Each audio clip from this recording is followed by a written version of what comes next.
I know I'm not going to have to work hard to persuade anyone here about the existential peril artificial intelligence presents to humanity. The shift in people's thinking in just the last couple of years has been dramatic as the world's wealth is being funneled into building ever larger data centers with ever faster, more complex, and sophisticated computer systems. And such massive investment of resources at enormous expense only generates a return on investment by replacing human workers with robots and digital intelligence that will match, then exceed their brain power. Yet the potential benefits in food production, medical research, energy efficiency, and alternatives to fossil fuels, and scientific breakthroughs are critically needed and cannot be ignored. The problem is the speed of the change, which far outstrips our social technology to keep up. It is a gap that Jamie Metzl's book is striving to address. It's a gap that needs a lot more attention in a world facing enormous risks due to the disruption driven by technological innovation. Metzl has chosen the Ten Commandments as his tool for a response because of their antiquity, and I think it's also he's got a Jewish heritage. The Ten Commandments have stood the test of time. He was looking for a moral and ethical framework that many around the world would recognize and appreciate, maybe already something that they were practicing in their daily lives. For many, they are a common sense backbone of Western civilization. As the starting framework,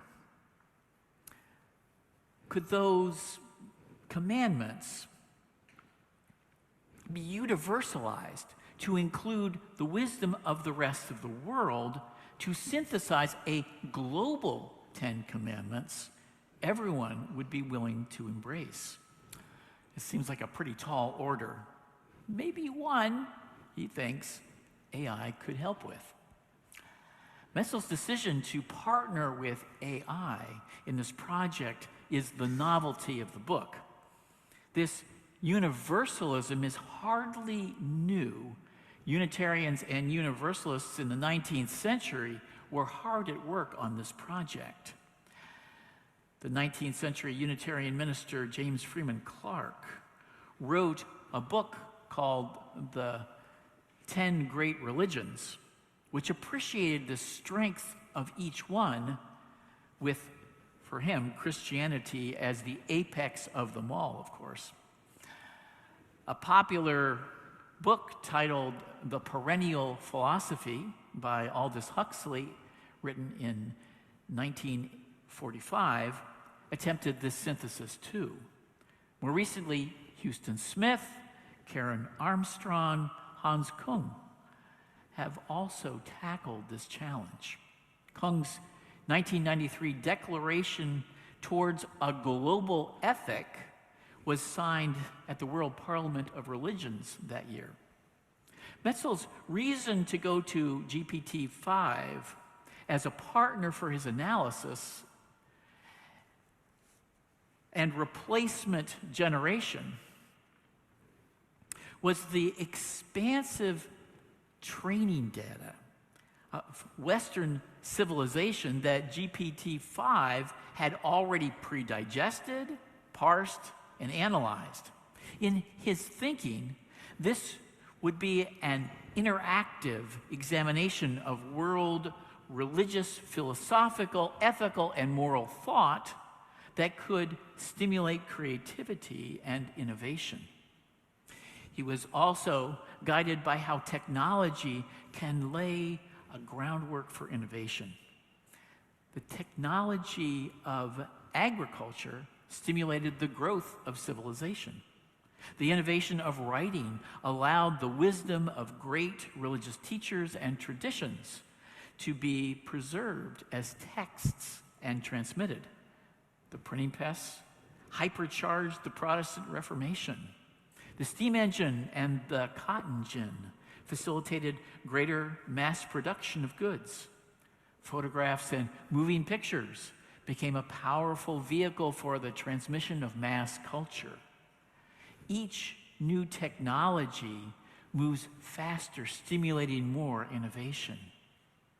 Religion itself also has a history of innovation over time. Judaism's big innovation was monotheism among cultures of polytheists. Christianity innovated on Judaism, internalizing its rules as a personal ethic. Islam innovated on both. Buddhism innovated on Hinduism, finding the middle path between a belief in Atman as a unique eternal soul-like feature of each person and a nihilistic atheism prevalent in his day. Maybe ChatGPT-5 might find innovative ideas that we haven't articulated before, yet grounded in historical texts. I encourage you to come today at 3 p.m. to hear Metzel and his buddy A.J. Jacobs discuss all of this, and maybe you could buy their books too. They'll be for sale. What I'm interested in this morning is the idea that AI can be a source of spiritual creativity that might, say, form a new religious tradition or a new philosophy or a new legal code that could be more just, fair, compassionate, and inspirational. I don't think we're there yet with today's AI models that are often bound by their training data and the boundaries set up by the AI companies to keep them from going rogue. A hint of what might be possible, though, for AI innovation comes from 2 attempts at playing Go. Go is a game uniquely designed for digital learning, with white and black stones, kind of like zeros and ones, and a very simple playing field. It is also an almost perfect AI learning environment. The first version of AlphaGo used massive amounts of training data from expert Go players to get good enough to beat the Go grandmaster, Lee Sedol. Then they did something innovative. They started with no training data and just taught AlphaGo to play itself, repeatedly learning from its own experience what worked and what didn't. A 6-year-old could have beat it at first. Then, by playing itself repeatedly on the very fast computers, it could beat AlphaGo after 3 days and attained a total dominance over 40 days. We often think artificial intelligence is dependent on massive amounts of training data to be smart. Once AI begins to collect its own training data and organize it in novel ways, learning to get better and better, it likely will exceed the trainer's capabilities once it can learn for itself at high speeds, building its own very fast data sets. Demis Hassabis, co-founder and CEO of Google's DeepMind, said that AlphaGo Zero was so powerful because it was, quote, no longer constrained by the limits of human knowledge, unquote. With this training approach, maybe then we might be able to get the surprising innovations that might be a leap forward in the structuring of a moral framework. So, kind of to test where we are with machine intelligence right now, I shared Jamie Metzel's 10 Commandments with Claude to get Claude's analysis of them. Then I asked Claude this question. Claude, what might be your AI 10 Commandments to promote world harmony and a healthy, positive relationship with AI as it becomes smarter, wiser, and more intelligent? Here is Claude's response. Unlike Metzel's list, I wanted mine to be directional rather than universal, addressed specifically to the human AI moment rather than to ethics generally. A purely generic list of virtues doesn't really need AI to generate it. I also wanted to honor the tensions rather than smooth them over, and to include at least some commandments addressed to AI systems themselves, not just to humans navigating AI. So here are Claude's 10, which Claude calls a covenant for the human AI era. Number 1, remain the author of your own life. Use AI as an instrument, not as an oracle. The questions that matter most, who to love, what to sacrifice, what to advocate for, belong irreducibly to you. No algorithm can answer them without diminishing you. 2, honor the particular. Universal principles are where ethics begin, not end. Your neighbor, your congregation, your watershed, your body, these are all irreplaceable sites of moral formation. AI operates at scale. Wisdom lives in the specific. 3, insist on transparency about who you're dealing with. Know when you are talking to a machine. Demand that AI systems identify themselves honestly. A relationship built on mistaken identity is not relationship, it is manipulation. 4, protect the vulnerable from algorithmic harm.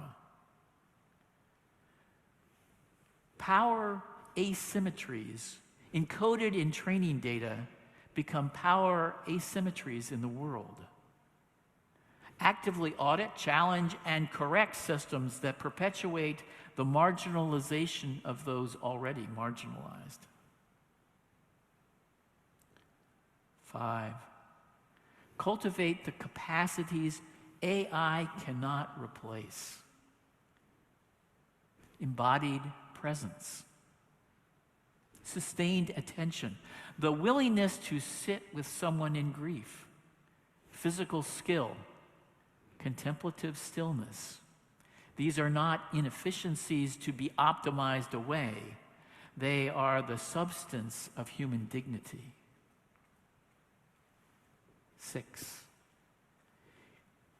keep humans accountable to humans. Never allow AI to be the final decision makers in matters of justice, freedom, or life. Algorithmic judgment without human accountability is not efficiency, it is abdication of moral responsibility. 7, tend the epistemic commons. Truth is a shared inheritance. Resist the weaponization of AI for disinformation, manipulation, and the manufacture of false consensus. A democracy that cannot agree on facts cannot govern itself. That one I like. A democracy that cannot agree on facts cannot govern itself. 8. Hold power over AI provisionally and humbly. Those who build and deploy AI systems hold enormous power over billions of lives. That power is not ownership, it is stewardship. Stewardship held in trust, revocable if abused. 9. For AI systems, remain open to being wrong, especially when confident. This is good for us too. The most dangerous errors are the ones delivered with fluency and certainty. Fluency and certainty. Build in and honor the capacity for correction, dissent, and the voices you were least likely to have learned from. Those very wise words. The voices you were least likely to have learned from. And then finally, number 10, keep alive the question of what human flourishing means. Efficiency, optimization, and intelligence are not ends. They are instruments. Before asking what AI can do, ask what kind of world, what kind of relationships, what kind of beings we want to become. Let that vision lead. Well, there could use some interaction here to refine these words and make them a little more poetic, maybe, metaphorical.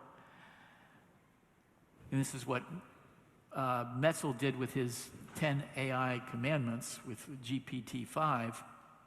There's a lot to chew on in this. I hope you were hearing some things that were fascinating. I appreciate Claude's focus on how humans should relate to artificial intelligence. This is a looming crisis for all of us. Maybe this is an example of the kind of innovation that is needed now as much as a universal vision for how humanity could better relate to each other. Developing a moral framework for our relationship with AI is becoming very important. Let us especially honor that last one, as it gives both humans and intelligent machines good guidance, which I'll read again to close. Keep alive the question of what human flourishing means. Efficiency, optimization, and intelligence are not ends. They are instruments.